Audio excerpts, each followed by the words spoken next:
Hello and welcome to Daily Politics on TrustTV, where we analyze politics, policy and governance issues.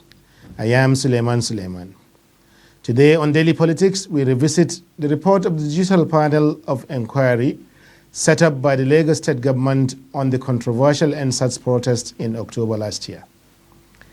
The panel submitted its report 2 weeks ago, after which the Lagos State Government set up another committee to produce a white paper on it. The white paper rejected substantial parts of the panel's report, saying that it is riddled with inconsistencies and assumptions, rather than facts and evidence. Specifically, the white paper says that the panel could not justify its claims that 11 or 9 people were killed by the Nigerian army at Lekki Toll Gate on 20th October last year. In short, the Lagos State Government accepted only 11 of the 32 recommendations by the panel's report. So today on Daily Politics, we ask, what does it mean for a government to reject the report of its own panel? What does it mean for the integrity of the panelists? And what does it mean for Nigerians and for the protest movement? And above all, what is the way forward for Nigeria on this whole Endsars matter? Joining me today are two people who can help us answer all of these questions and more. Dr. Sam Amadi is a lawyer, a legal scholar, and civil society activist. Barrister Ibrahim is a lawyer and a former member House of Representatives representing Igabi Federal Constituency, Kaduna. Welcome, gentlemen. Thank you. Thank you very much. Interestingly, I never thought that the two of you will know each other, but it's fine. I will do my best to ensure that you don't gang up against me or the audience. But before then, let's take a minute to bring you a roundup of politics and the news today. Please stay tuned. The House of Representatives has passed a resolution to invite the chairman of the Independent National Electoral Commission, INEC, Professor Mahmood Yakubu, to brief the House on the cost of conducting direct primaries in the country. The motion to invite the INEC boss was raised by Representative Leke Abejide, who informed the House that it was important to address the rumors of the cost of the direct primaries. The INEC chairman is to appear before the committees on appropriation and electoral matters to speak on the issue. Abejide said that there are rumors that it will cost about 500 billion naira to conduct direct primaries. The Benue State chapter of the People's Democratic Party and its All Progressives Congress counterpart are engaged in war of words over the state government's call on anti-graft agencies to investigate the Minister of Special Duties and Intergovernmental Affairs, Senator George Akume, for alleged 4.5 billion naira fraud. The Benue State government has last week dragged Akume to the anti-graft agencies to account for alleged 4.5 billion naira fraud during his tenure as governor of the state between 1999 and 2007. According to a report, a letter of complaint to the Economic and Financial Crimes Commission, Independent Corrupt Practices Commission, and the Inspector General of Police was signed by the Council to the Benue State Government, Okioga Darlington. Reacting to the allegations, the state APC chairman, Austin Agada, accused Governor Otom of embarking on a campaign of ostensibly running down the profile of Akume to weaken his chances of emerging as APC national chairman. Ekiti State Governor Dr. Kayode Fayemi has directed those serving in his government who would like to contest for the governorship primaries to tender their resignation latest by December 18. The directive was contained in a statement signed by the governor's chief press secretary, Yinka Oyebode, in Ado-Ekiti. And according to reports, those in the Fayemi government believed to be interested in the contest are the secretary to the state government, Biodun Oyebanji, Chief of Staff to the Governor, Biodun Omole, Commissioner for Public Utilities, Bamidele, Commissioner for Public Utilities, Bamidele Fakbarusi, and Special Advisor to the Governor, Professor Bolaji Aluko, among others. Welcome back. This is Daily Politics, and now let's get to the discussions proper. Remember, we're discussing the aftermath of the Lagos State Government White Paper on the report of the panel that it set up last year, and which sat for over a year. It's interesting that we have two lawyers on the panel today, and I think this is the very first time. So, you gentlemen, you're part of history. Thank you. You're welcome. So, Dr. Sam, let me start from you. This whole idea, first, was it necessary for the government to set up a white paper committee in the first place? Was it necessary? Does that signify, a deficit of confidence in the original panel? Because it's a judicial panel, not just an ordinary panel.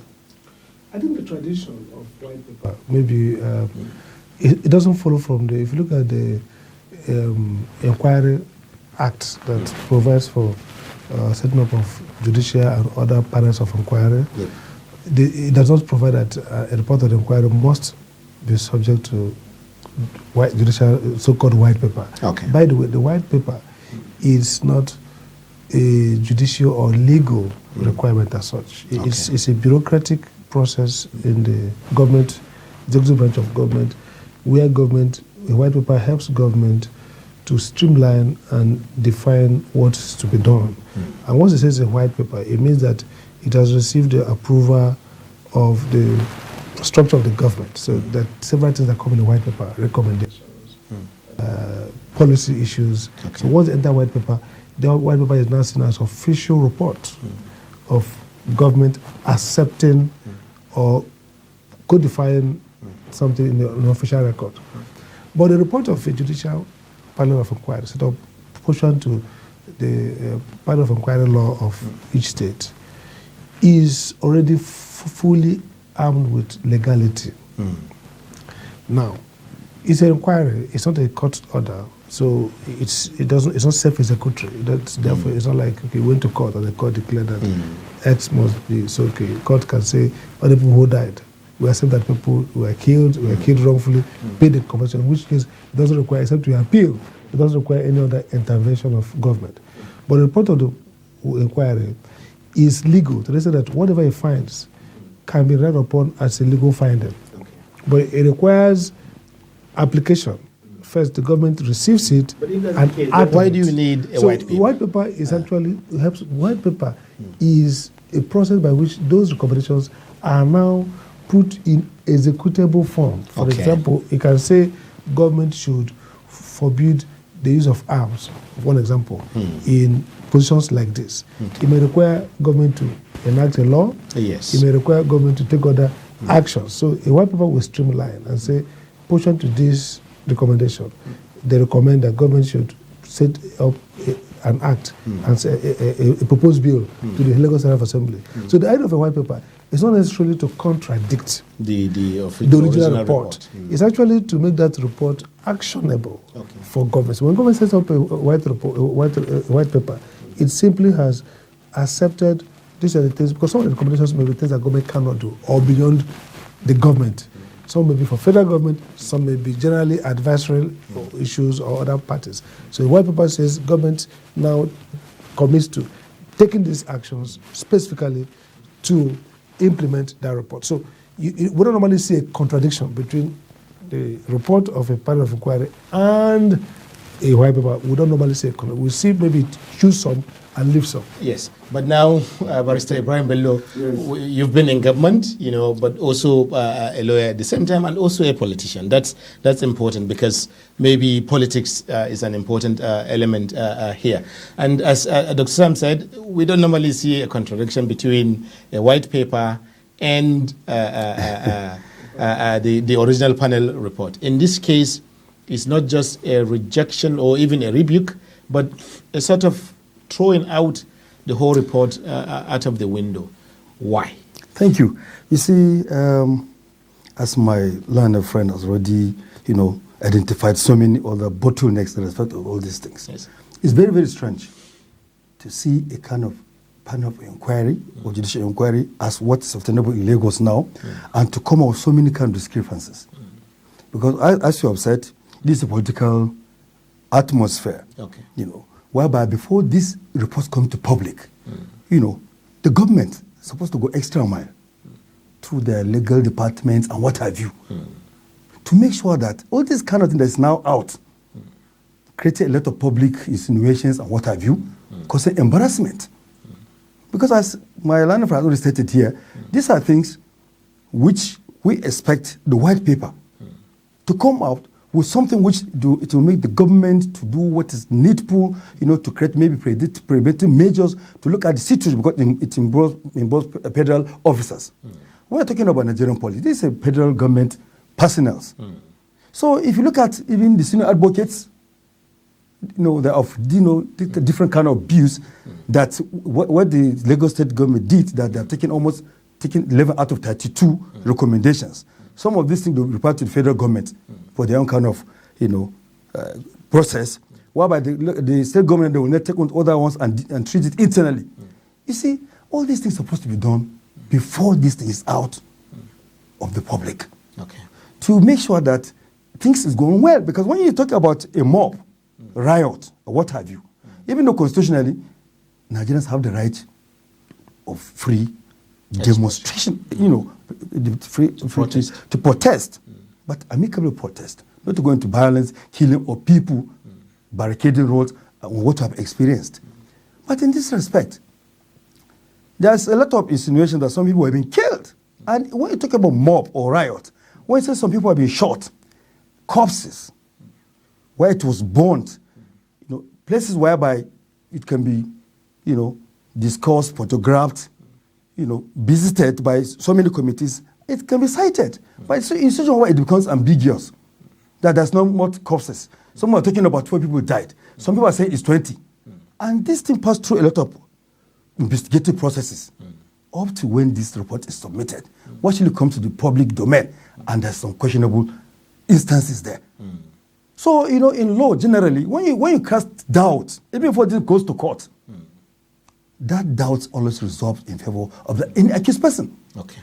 And if you look at the submissions of the two sons, Femi Falana, that he said the Lagos State government has the right to indict any federal officer, and they will try maybe all the police within this the Lagos State jurisdiction. While some others stand there of the view that no, what the Lagos State did was fine, by taking some part of recommendations where they can try it internally, and things that has to do with federal government, they refer to the federal government for their own ongoing inputs. Which is more, in my own opinion, I agree with that. Because if you look at it very well, at worst, it is a matter goes to court. Now the Lagos government is trying federal government officers, the police officers, in the issue. Now, we all know, no late prosecution is there. The AG. Let me bring Dr. Sam into the discussion, because he seems like he has an idea, opinions too about what you are saying. Yes. I think I don't think the idea that Falana says that the Lagos government has a right to induct federal officers, I don't think anyone can. I don't think that's in question. I think what's in question is the evidence presented for the claims made in the report, or even the lack of evidence for claims made in the first instance. I have read that report, and I believe that the two of us, all three of us here have also read that report. As a lawyer, what are the deficits of evidence, that you can point to in the report for the benefit of those who are following, which may lead to the Lagos State government or the white paper rejecting the first, report. Yes. This is a lot of social work, in the sense that first and foremost, this is a committee the federal state government set up with judicial officer. I watched some of the proceedings. They had lawyers for both sides. Yes. The military entered appearance, had a lawyer. The victims' families, those who claim to be victims, also had lawyers. Civil society, my friend, a former colleague, Ebun Big Sam, was also a lawyer, the son, for some group. So it was done in a way that fact finding should be clear. Now, there are two aspects there. In some judicial panels, you may not involve the level of specificity of evidence. For example, if you say somebody was killed, people would like the evidence you need may be much more specific. This is the person, this is the family, this is how he was shot, this is where the body was seen, this is how he was buried or exhumed or burnt or whatever. But some judicial panel may be just to investigate what caused this crisis. Okay. In which case the level of fact-finding is limited. So you ask people questions and say, it's our view that what caused this conflict in this community was that A group went to market on so day, B group attacked them, and that snowballed. So you make findings of fact that may not require too much forensic evidence in that sense. So it looks like this is one of the instances that require very specific and accurate and detailed forensic. And so I wouldn't say that the lawyers that are disputing those recommendations and saying there are contradictions are necessarily wrong or trying to whip up sentiment. I would also say that the report itself and the panel was wrong because primarily what the Supreme Court and High Court says that the evidence, the impression of the person who witnessed the trial court and witnessed the witnesses, saw their demeanor, behavior. If you're telling me something now that looks like not true, and I ask you a question, I'll be able to know whether it's true or not. Yes. But if somebody reads the report outside, he don't know whether it's true because the impressions you have, they see the person, the mannerism, demeanor can tell you that this is not true. So we're now where we're disputing evidence and conclusion. The second point, like you said, is that I think Fanala is right on the fact that, see, look at this. This is done under state law. Okay. Nigerians confused two things. The exclusive jurisdiction of the federal government over the police relates to regulating and managing the Nigerian police force. Yes. No state has the power to make laws to say police should be managed this way. Okay. Police in an FCT should, because they have a central command, respond to the IG, ultimately to the president and to the Constitution and the Police Act. So a state cannot say, want to reorganize state police. They cannot put a burden on officers because those are federal officers. Yes. But if police officers commit crime within a territory defined by the criminal code, they are amenable and answerable to the jurisdiction like any other of citizens. that court. So the Attorney General of a state can prosecute the DPO, can prosecute the IG. It won't prosecute them on police duty, failure to discharge police duty. Yes. It's prosecuting them for murder, stealing, crime. all kinds of crime that ordinary citizens go through. So I think Fana is correct. Femi Festus Kemo is totally wrong on that. He worked together with Ghani, so I don't know how he came about that idea. But again, so three issues. One is that they have jurisdiction to set up to make findings about officers or soldiers who may have committed a crime. Second is methodology now for implementation. Some of the recommendations may require federal government to handle. For example, if you are requesting for dismissal of officers or soldiers or police, the state government cannot dismiss them. So that would require a kind of protocol with the federal government and that. Thank you. So the issue of those evidence is that it looks like what the government can now do is to look at if the evidence are disputable or controversial so much, and these are very far-reaching evidence finding. Yes. Then they can subject to a further review. Okay. Now the review will not be like a white paper necessarily. It's to say, okay, this is a panel, and maybe another appeals panel. Okay. Where judicial officers of high level maybe can sit together and review whether ultimately, let's not forget, you need to prosecute somebody legally before they can be damned for anything. What this report does for government is to provide it opportunity to say, okay, we're going to frame a charge against ABC. And when you go to court, the court is not going to adopt the finding of the panel. The court will still subject it to a trial process. We are part of that report will be tendered in evidence, cross-examined and reviewed. And if they don't seem congruent to the court rejects it. So for the purpose of the state government, they ought to accept the finding of the panel and decide on what next line of action to do, because it's a panel they set up. It's like the state government rejecting the finding of the High Court.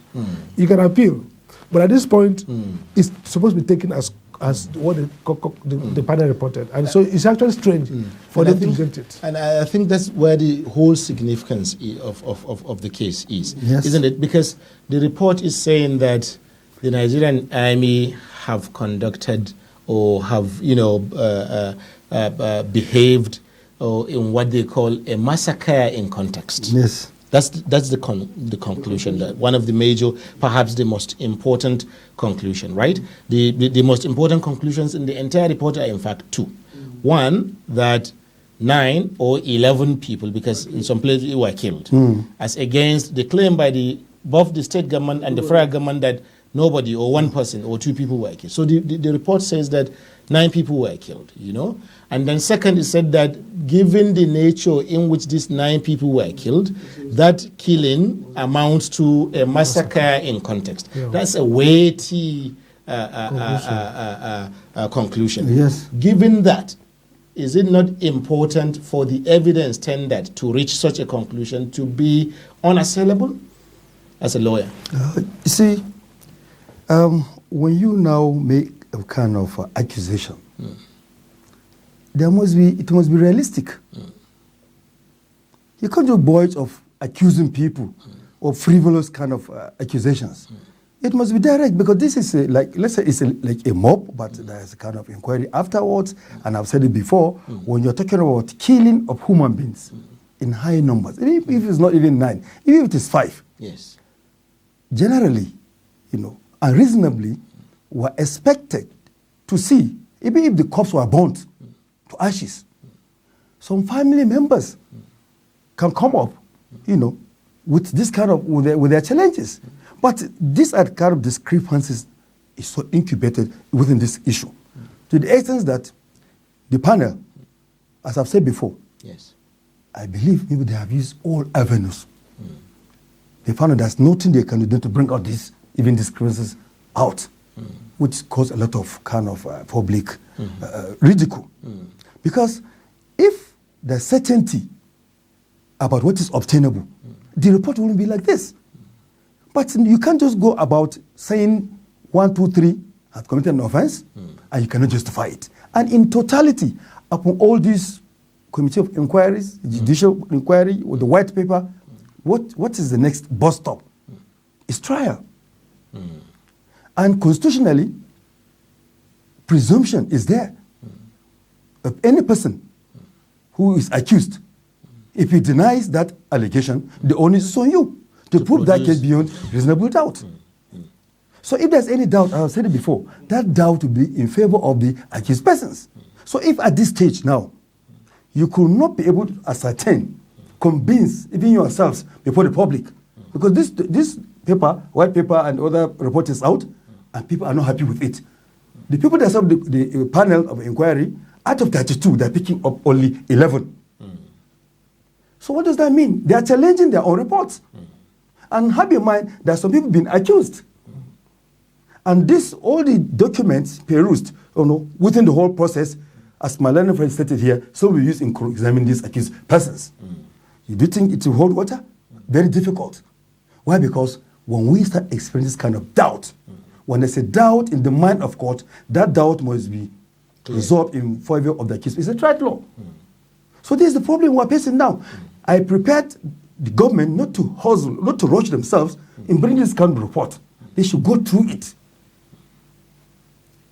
Due process of law. So that when they bring out a document, because it's a sensitive matter, it's a very strange activity, we have never experienced this kind of thing in Nigeria, so that at least, even if we are prosecuting, at least some will be convicted and will be served a deterrent against others. But not at this stage. Which is what all Nigerians who support the Endsars movement, and I think many Nigerians from everywhere, which is what they want to see, to demonstrate the end of it. To demonstrate that Nigerian police and Nigerian security forces, for once, as institutions, have to really learn to respect the rights of Nigerians to protest as citizens. But if you want to do that, if you want to get to that, how do you get to that with a report that is widely so discredited? What does that do, even to the soul of the Endsars movement? What does it do to the very idea that Nigerians have stood up the way people across the world have stood up to challenge government, in France, in the US, in Britain, the Black Lives Matter movement everywhere, about police brutality? How do you do that with a report whose evidence is shaky?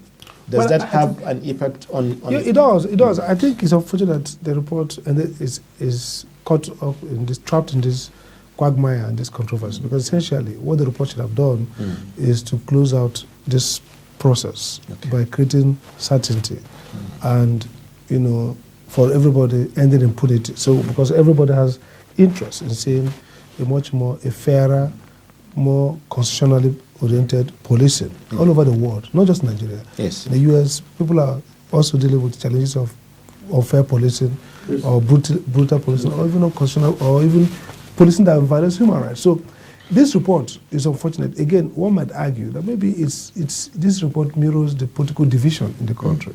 Okay. The lack of trust between government and the people.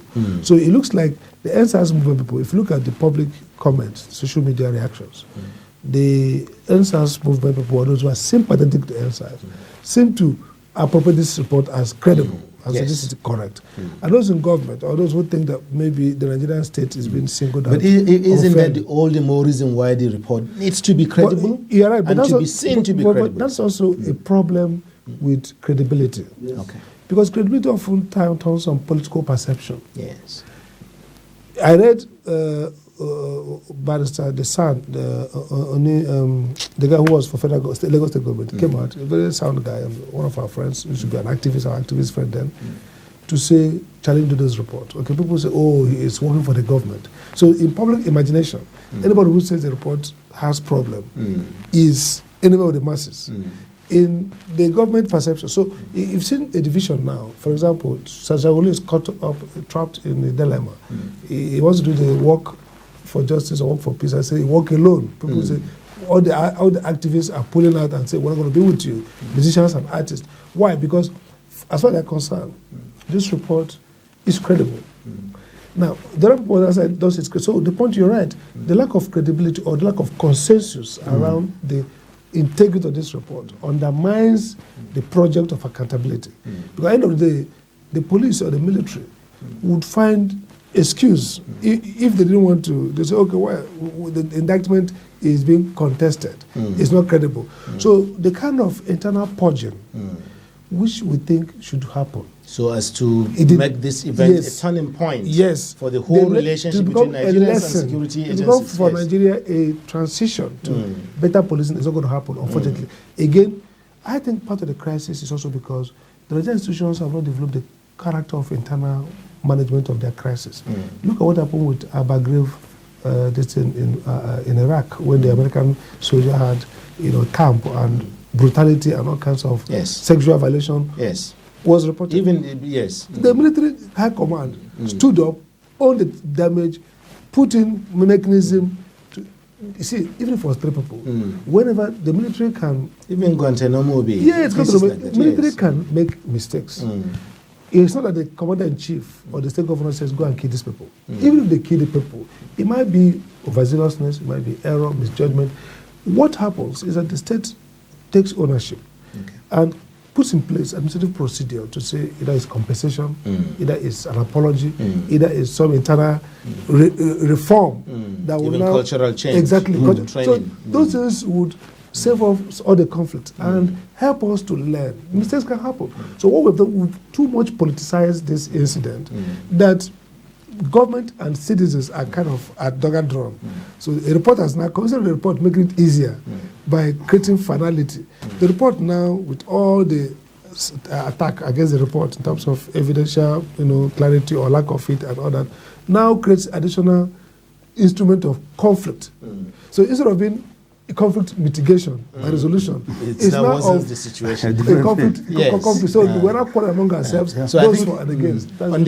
On this note, we'll be going on a break, on a short break. When we return, we'll be looking at the finer details of the accusations against the report itself, because the problem is whether or not those who have attacked the report, their attacks can be verified inside the report. For example, when the minister what's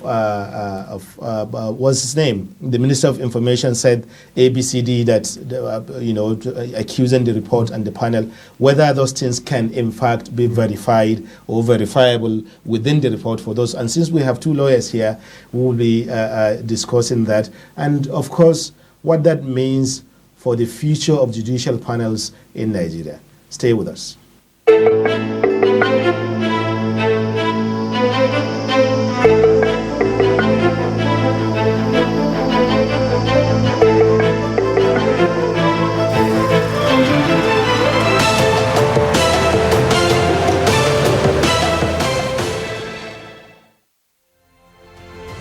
Get latest updates on current topical issues and breaking news by downloading the TrustTV mobile app on your Android devices. Go online, click Google Play Store, search TrustTV, install the app, and get doses of unfiltered information on happenings all over the world in your pocket.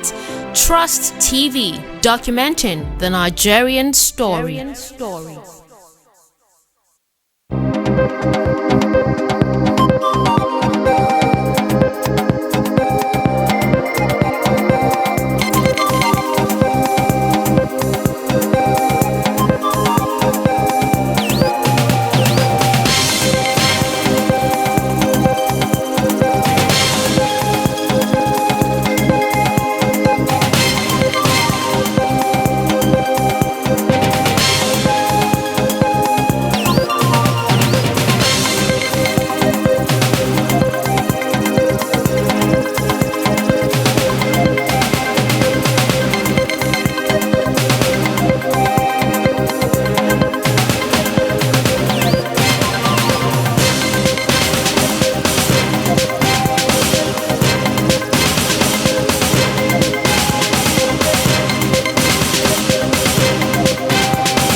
Welcome back. If you're just joining us, this is Daily Politics on Trust TV, and today we're discussing the white paper on Endsars panel report. You can also follow us on all our social media platforms, on Facebook, on Instagram, and of course, YouTube. So, Barrister Ibrahim Bello, as we were, and also Honorable Ibrahim Bello, as thank you. We were talking earlier. Now, one of the major accusations against the report is that it based its conclusions that people were killed on a testimony by a witness, a person, Olalekan Sanusi, who claims to have been shot, to the extent that he was thought to have been, dead, and then he was put into a van alongside other people that were killed. And Olalekan told the panel that he miraculously escaped from the van and counted, while he was there, he counted 11 dead bodies, So if you, as a lawyer, if you were on the side of the defense, how would you argue against this testimony? You see, it's a question of reasonableness. Okay. And when somebody make assertion, based on, let's illustrate and based on what I've said now. Okay. Somebody who has to have been killed, shot, he was unconscious, he was taken in a van in the midst of dead bodies. And he said he miraculously. Can he be able to tell this panel how miraculously he survived it? It's a question of that he's supposed to answer it. And whenever somebody make assertion, he has to prove it beyond reasonable doubt, positively, that a reasonable mind will assume whatever you are saying what is possible.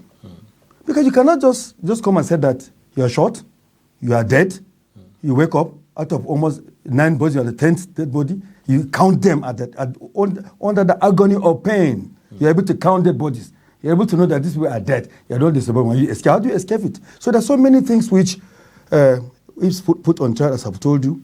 Yes, as a matter of right, you must give an opportunity to give all the story, tell all what transpired. But the court will look at the weight of your evidence, the possibility of what you're talking about. And it has to be corroborated with the subject. If you couldn't convince the court, at that time the court will be discredited, because this kind of thing he said, it's not easy for somebody who was shot, assumed to be dead, to wake up out of 10 dead men, and he count them and he escaped from that ban. But his wounds were also tested by in the hospital, and the doctor said that the wounds appear like gunshot wounds. So what does that say? When you say that's probability. It has to be positive. It has to be positive. A ballistic expert can come and give the kind of testimony. One, a physician who undergo that surgery can come and give some kind of testimony. So if you corroborate these two experts, you can be able to know whether this person is telling the truth or not. Because it's not just what he said. There's something his evidence must be attached with professionals. Ballistic expert is there who knows about bullets, who can come and give testimony. But that particular witness cannot say anything about bullets. And that particular person that survived that death, he's not the person that did surgery to himself. So a surgeon, a doctor will be spin to come and give his own testimony. So if you look at what they will say, that's probability. It's not positive that, yes, there's a gunshot. We recover bullets from his anatomy. It will be a different thing entirely. Then to create doubt. And I've said it before. At every stage of trial, when there's any doubt that casts the mind of the court, no matter the degree of accusation, no matter the level of trial, that doubt must result in favor of the accused person. So in this issue, we're talking about, after all this we're talking about, the last thing is to go into trial. And I've said before, so that it's going to be a deterrent, so that we don't want to see this kind of thing in this our society.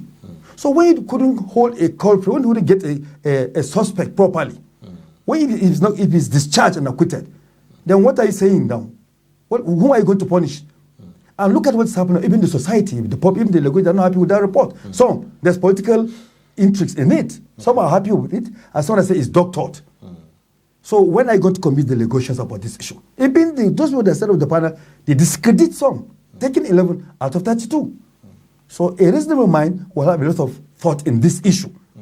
So we want a situation whereby if there's any kind of indecent demonstration, who do want to pray for it in this country, we want a situation whereby the culprit should face the writ of the law, so that this thing will not be happening. Yes. But in this issue, whereby you cannot hold a suspect to ransom, you cannot prosecute him properly, you don't have a positive evidence against him, he must be let go. But Dr. Sam, to what extent would such testimony stand in a proper court of law? I think we need to distinguish between testimony for court and judicial panel, like I keep saying. They are not going to, the level of scrutiny of the evidence in a trial would probably be more, because one, you're going to face a clear charge. So the definition of the charge itself would have factored in the kind of proof that's needed. So if you accuse Mr. Colonel X for murder, the question is it the person who shot the gun or who gave the order? There are circumstances in which somebody can be either accessory before, after the fact, or the main person who committed the crime. So the evidence to lead is implicit in the charge.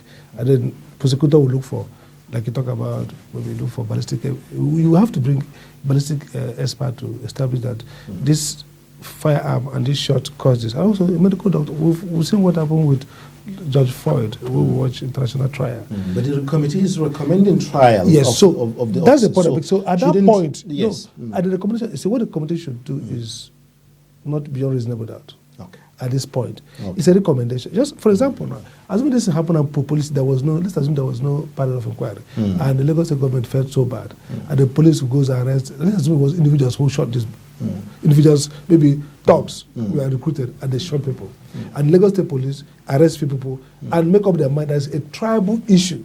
At the point of prosecution, they are convinced that there is a tribal charge, that this charge on the face of it is sustained. Then when you not charge you, that's why first, if they finish their evidence and nothing happened, they do no case submission. The court says, look, based on this evidence so far, you don't even need to come and lead your own evidence. Go. So the point I'm trying to make is that at this level, that's why I say it's politicized. It's supposed to be a recommendation to government to consider prosecution of some people. Okay. At that point, the prosecutor, the DPP, as the case might be, whoever is going to prosecute, will now look at that. Supposing the government takes up that recommendation, yes, and wishes to go to court to prosecute the officers, because the report actually names the officers it wants to be prosecuted, yes. Thank you. So suppose the government goes to court to do as recommended by the panel, by the panel report. How will this testimony stand in the court? The testimony will be, those reports will be tendered. It will be cross-examined. The kind of issues is raised now, whether there's reasonable or reasonable doubt, will be tested. Secondly, it does not preclude the prosecutor to lead the kind of evidence that maybe were not led in the panel if they have those evidence. You see, the question is, this is a recommendation from government. Assuming government accepted it and said, okay, we want to prosecute these guys, the government will instruct the DPP, who will now open up a case process, a case management process. Part of it is to look at the evidence. Are there gaps? If those gaps can be filled through further evidence. So maybe you're talking about ballistic experts, maybe doctors who do operations, maybe. Now, it doesn't follow that if there's a murder or a shooting, if you can't prove everything, ultimately, the judge sits back and says, wait a minute, there are many people who have been tried and they're out of, they didn't get convicted. It doesn't mean that they didn't commit a crime in popular imagination. It means that there's no enough evidence to convict them. So two things are important here. One is a process of justice. Two is the outcome of that process. There's no guarantee, even if this report was not controversial. Assuming there was, Lagos State government didn't discredit it, assuming Lai Mohammed didn't come and speak against it, assuming Kemu didn't tarnish it, and it's accepted, and the president himself says, I'll implement, let's assume, and they take people to court, it will not still avail. The fact that all of us say it's a wonderful report does not guarantee that the court will convict that person. The court will. So at this stage, the court will still look at the evidence presented. At this stage, we're not at the level of iron cast evidence. This is a finding. What is required for the government? It says the process is credible. We accept it. Because it didn't say send anybody to jail. It have no power to say take this man to court, to jail. If it was a trial, the trial would say I hereby sentence Colonel XYZ. Yes. Sentence to, except to go to appeal. He's going to be in jail. It simply says, having looked at all the circumstances, we are the view that the Nigerian army, like you said, acted wantonly, which is an attack, a convention of the military, which they can rebuff and say no. We didn't act wantonly, we disagree with it. Yes. Thank you. But we're running out of time already, so maybe I'll give you the last question. I think we started here, so maybe we end here. What do you think the rejection of the panel's report by the government, the federal government, but also by the very Lagos State government which set it up, what does it say about the integrity of the members of the panel? Because there you have a retired judge, you have a son, you have a retired DIG of police, and several other people who are all of them high-ranking in society. What does this say about their integrity if they produce a report that has been taken to task so much and they have not been able to reply that, okay, this is the other side of the story? You see, the integrity is at stake. Okay. That's one. And no matter their pedigree of all this you have mentioned, the issue is, as I've said before, they're supposed to peruse it, go through it, go extra mile to make sure that since there's a lot of interest, there's political interest, there's public interest.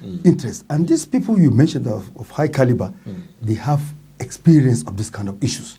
They shouldn't rush, nobody should rush them.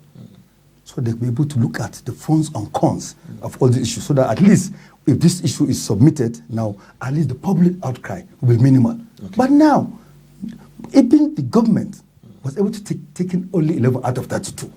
It's a question, it's questionable.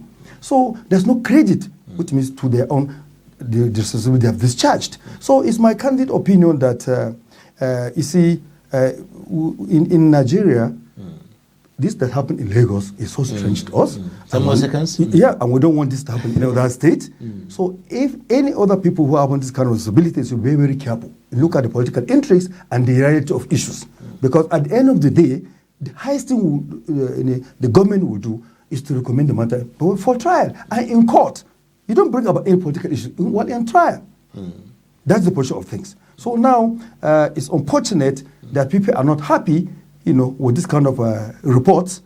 And this report, since we're in political atmosphere, we know we're Nigerians now. They will go about, castigating this report for in the next coming 10 years. Nigerians what we can be able to do. Thank you very much. We hope that in a way there will be some recompense to the whole movement about Endsars. It's review. That was a movement that many Nigerians could if buy if they review it now, as my director stated, it will bring another different direction. Okay, thank you very much. So I think on that note, this is where we draw a curtain to today's program. Thank you for staying with us, and thank you, my learned friends. I'm the only unlearned friend here, So thank you very much for coming. Thank you. I appreciate it. Viewers, we hope you find some time and join us again for another episode of Daily Politics. I am Suleiman Suleiman. See you tomorrow.